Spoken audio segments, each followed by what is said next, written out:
Halo semuanya, terima kasih telah mengklik video ini dan selamat menonton. Gimana kabar kalian hari ini? Semoga kabarnya masih baik-baik saja. Diberikan kesehatan, dilancarkan rezekinya, dan memudahkan segala urusan-urusannya.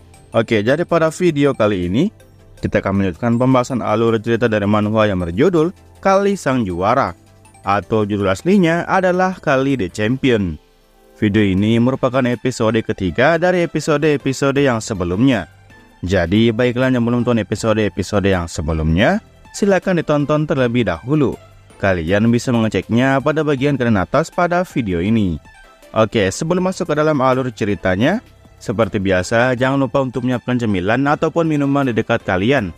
Dan kalau semuanya sudah santuy sempurna, yuk langsung saja kita lanjutkan pembahasan alur ceritanya. Dan seperti biasa, intro.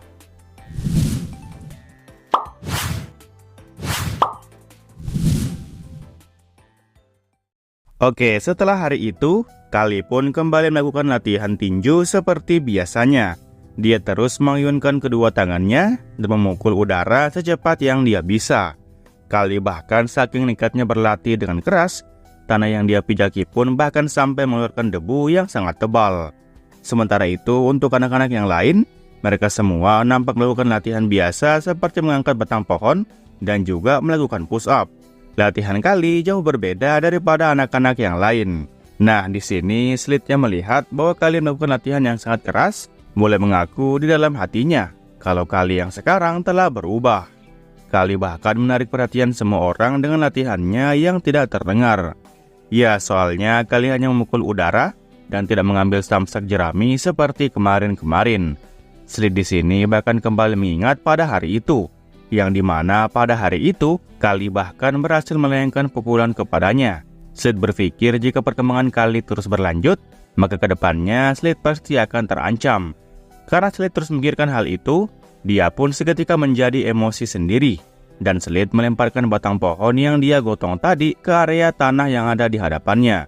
Tindakan tiba-tiba dari Slit ini tentu saja membuat yang lain sontak terkejut. Di sini Slit bertanya kepada rekan yang berdiri di sebelahnya, kalau bukankah sang pelatih itu harusnya datang pada hari ini?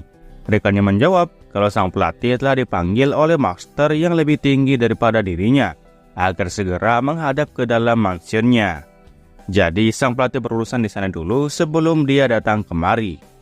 Mengetahui kalau sang pelatih sedang ada urusan, Slit pun memasang wajah tersenyum liciknya. Slit berpikir bahwa tidak ada salahnya jikalau dia menguji lawannya terlebih dahulu. Slit bilang kalau dia harus menunjukkan kepada mereka semua tentang siapa bos di tempat latihan ini. Dan Slit akan memulainya dengan mendisiplinkan anak yang mempunyai wajah yang menyebalkan seperti ini. Slit dengan perasaan yang sangat marah, dengan cepat berjalan ke arah Kali dan hendak mendorong kepalanya ke tanah. Slit akan menghantam kepala bocah sombong ini ke tanah yang dia tempati buat latihan. Namun sesaat kemudian, shoot! Kali dengan cepat menunduk dan berhasil menghindari serangan tangan kanan dari Slit. Slit yang menyadari bahwa serangannya meleset, sontak terkejut dibuatnya. Tetapi tak lama kemudian, Kali pun mulai memutar pergelangan kakinya dan kembali menyiapkan satu tinjuan yang mengarah kepada Slit. Tinjuan Kali dengan cepat dilancarkan dan hampir berhasil menyerang rahang bawah dari Slit. Untung saja sebelum mencapai rahangnya, Kali menghentikan serangannya. Di sini kita bisa melihat kalau Slit cukup terkejut dan keringatnya juga sempat bercucuran. Nah, Kali yang baru menyadari kalau Slit ada di belakangnya, kemudian memohon maaf kepadanya karena bertindak secara tiba-tiba. Kali mengaku kalau dia tadi terlalu fokus buat latihan, sampai-sampai Kali tidak sadar jikalau Slit berada di sebelahnya.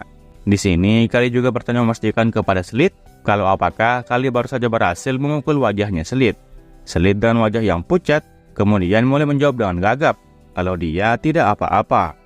Kali yang mendengar bahwa Slit tidak apa-apa, akhirnya dia pun bisa merasa lega. Dan Kali kemudian mulai menatap Slit dengan tatapan yang serius sekaligus mengancam. Kali memberitahu Slit kalau Slit tidak boleh terluka sedikit pun sebelum pertandingan antara mereka berdua dimulai pada minggu depan. Mendengar perkataan nyelekit yang Kali keluarkan, tentu saja membuat Slit yang mendengar itu menjadi melotot antara takut dan kesal. Namun setelah berkata seperti itu kepada Slit, Kali pun memberitahunya bahwa dia akan kembali latihan seperti apa yang tadi dia lakukan. Slit di belakang nampak tidak mengatakan apapun dan hanya ho-oh doang. Nah, di dalam hatinya Kali, tentu saja hindaran barusan bukanlah sebuah kebetulan. Dasar bajingan, saat Kang Tae dulu masih berada di organisasi gangster, tepatnya sebelum dia berpindah ke tubuh Kali, Kang Tae yang dulu sudah pernah melihat banyak orang yang mempunyai sifat seperti Slade itu. Dan Kang Tae menghajar mereka semua satu persatu sampai tidak ada yang bisa bergerak lagi. Ya, mereka adalah orang yang sok keras dengan cara membuat orang lain terlihat lebih lemah di matanya. Kang Tae yang dulu berhasil membantai mereka semua. Kali di sini nampak berjalan menjauh dari hadapan Slade, dan Slade masih saja berdiri di tempatnya sembari masih gemetaran. Sementara itu untuk anak-anak yang lain, mereka sepertinya tidak ada yang memperdulikan masalah dari mereka berdua. Mereka fokus melakukan latihan mereka sendiri. Termasuk orang yang kemarin bersandar di pohon waktu Kali dibully habis-habisan oleh Slade.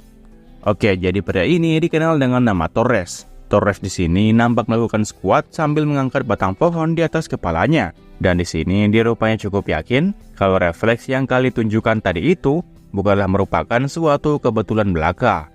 Torres kemudian berdiri dari squatnya dan melihat Slade dari arah belakang dengan tatapan yang serius. Samar-samar kita dapat melihat wajah Slade yang nampak kesal karena sampai ketakutan saat serangan Kali hampir mengenainya. Karena khawatir dengan rekannya itu, Torres pun kemudian menghampiri Slade dan menepuk pundak belakangnya. Torres memberitahu Slade kalau wajahnya saat ini nampak pucat. Apakah Slade merasa cemas akan sesuatu? Melihat rekannya sampai datang dan menanyakan kondisinya, Slade pun langsung berteriak dan menjawab kalau dia tidak cemas sama sekali. Di sini Slade mengatakannya dengan nada yang gagap. Setelah itu, Slade pun berusaha untuk mengubah raut wajahnya dan bilang kalau dia sangat beruntung karena memiliki lawan pengecut seperti Kali. Slade menambahkan kalau tidak ada yang lebih baik daripada situasi itu. Torres di sebelahnya hanya terdiam dan menatap Slade dengan penuh curiga. Torres kemudian kembali mengatakan kalau dia memang setuju jikalau Kali telah berubah akhir-akhir ini, karena biasanya Kali hanya akan merengek dan mengganggu mereka pada saat mereka sedang latihan. Maka dari itu, mereka pun memukuli Kali bahkan sampai membulinya habis-habisan. Namun ya, karena akhir-akhir ini dia cukup berbeda, seakan-akan ada satu kalimat yang Torres lihat dari tatapan Kali yang sekarang, yaitu aku tidak akan hidup dengan prinsip yang sama seperti sebelumnya. Tekad itulah yang Torres lihat pada Kali. Nah, maka dari itu, Torres pun menyarankan kepada Slade untuk berhati-hati dan jangan lengah saat berhadapan dengan Kali nanti. Slade lagi-lagi kembali melotot dan tidak berkata apapun. Slade terkejut saat dia mengetahui bahwa Torres rekannya sekalipun bahkan juga ikut memperhatikan Slade selama ini. Ya, karena dirasa Slade sudah paham, Torres di belakang pun kemudian memasang wajah tersenyum. Torres sekali lagi menepuk pundaknya Slade, tetapi kali ini dengan lebih keras. Torres bilang bahwa meskipun Kali berusaha untuk menjadi lebih kuat, Kali akan tetap saja menjadi Kali. Jadi Torres menyuruh Slade untuk jangan cemas, dan sebaiknya memikirkan sebuah cara agar sampah itu berhasil Slade kirim ke tambang. Slade sekali lagi dengan tawa yang dibuat-buat, kemudian berteriak sembari membenarkan apa yang Torres katakan. Itulah yang harus mereka lakukan kepada bocah itu. Oke, setelah kita melihat kondisi Slade yang ketakutan, kita kemudian berpindah ke mansion dari bangsawan Gadolf Auguste. Di sini kita bisa melihat bahwa mereka semua sedang melakukan rapat yang penting. Di sana juga ada sang pelatih Niksar yang berasal dari tempat pelatihan. Gadolf kemudian mulai berkata bahwa sepertinya persiapan untuk pertandingannya nanti telah berjalan dengan baik. Sang pelatih mengiyakan hal itu. Sang pelatih juga menambahkan kalau mereka, yaitu para pesertanya, bahkan mulai menjalani hidup dengan fasilitas pelatihan. Gadolf kemudian kembali membalas bahwa di dalam daftar yang telah Niksar berikan ini, rupanya ada seorang pria yang dikenal dengan nama Torres. Bukankah dialah anak yang menjanjikan yang telah Niksar sebutkan sebelumnya? Gadolf meminta pendapat dari sang pelatih mengenai bagaimana pandangannya tentang anak yang bernama Torres ini. Sang pelatih kemudian membalas dengan tatapan yang serius bahwa anak ini memiliki keseimbangan yang bagus di antara kekuatan dan kelincahan yang anak ini miliki. Ditambah lagi, anak yang bernama Torres ini juga dikenal agresif dan hebat alias jago bertarung. Bukan hanya sampai di situ, sang pelatih juga menjelaskan kalau Torres ini juga memiliki mata yang cukup bagus dan Torres bisa melawan kelemahan yang dia miliki pribadi. Pelatih Niksar nampak sangat yakin kalau Torres inilah yang bahkan bisa menargetkan gelar champion itu. Setelah mendengar penjelasan dari Niksar tentang anak ini, dia pun menjadi sedikit tertarik dan berniat akan melihatnya secara langsung di kemudian hari. Namun sebelum rapat ini berakhir, Gadolf kemudian baru ingat bahwa ada satu hal lagi yang harus dilakukan di tempat pelatihan itu. Niksar sontak bertanya apakah itu, dan berniat untuk menyimaknya dengan baik. Gadolf kembali melanjutkan. Nah, dari yang Niksar sendiri tahu, reputasi dari pusat pelatihan yang mereka miliki telah menurun akhir-akhir ini. Padahal mereka sudah berjuang secara finansial untuk terus mengembangkan pusat pelatihan tersebut. Yang karena hal itu, mereka pun mau tidak mau harus mengirim setengah dari para budak tersebut ke dalam tambang untuk bekerja dengan keras. Itu karena mereka sangat kekurangan dana untuk membuat pusat pelatihan menjadi stabil. Maka dari itu, Gadolf pun berniat untuk mengundang rakyat biasa sebagai penonton dalam pertandingan yang akan Niksar adakan nanti.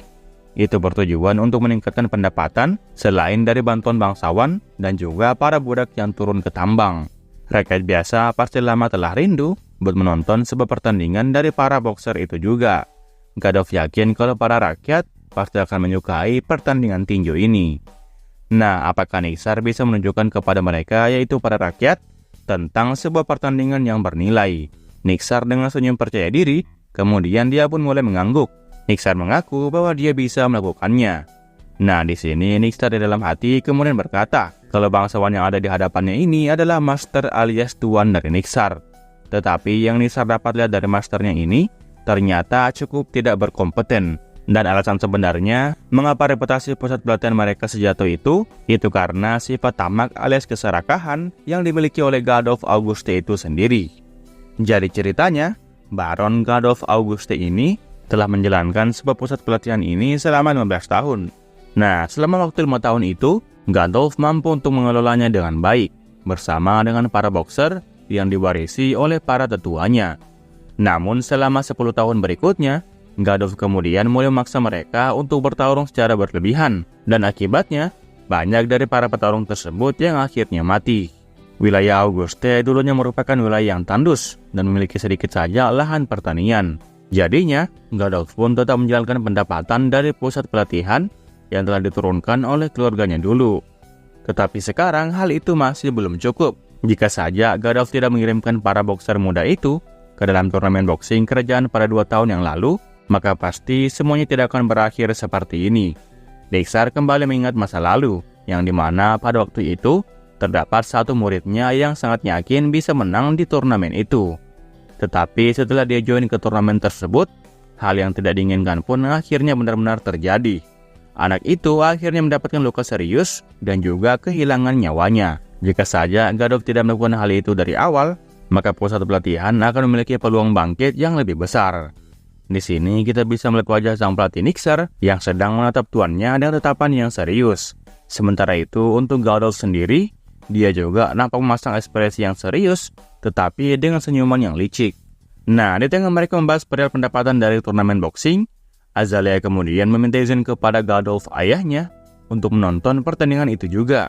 Dan Azalea juga bertanya kepada ayahnya, kalau apakah ayahnya bisa menyiapkan satu tempat duduk untuk dirinya, agar Azalea bisa menontonnya dengan sangat puas. Mendengar Azalea antusias untuk menonton pertandingannya, ayahnya pun bertanya kepada putrinya itu perihal untuk apa Azalea menontonnya. Bukankah Azalea dulu pernah bilang kalau pertarungan itu sangatlah dia benci, dengan alasan karena pertarungan boxing ini terlalu barbar buat ditonton olehnya. Azalea kemudian kembali membalas bahwa terkadang dia juga pernah memikirkan hal barbar di saat perasaan itu muncul. Dan bagi Azalea, hal itu sepertinya baik-baik saja.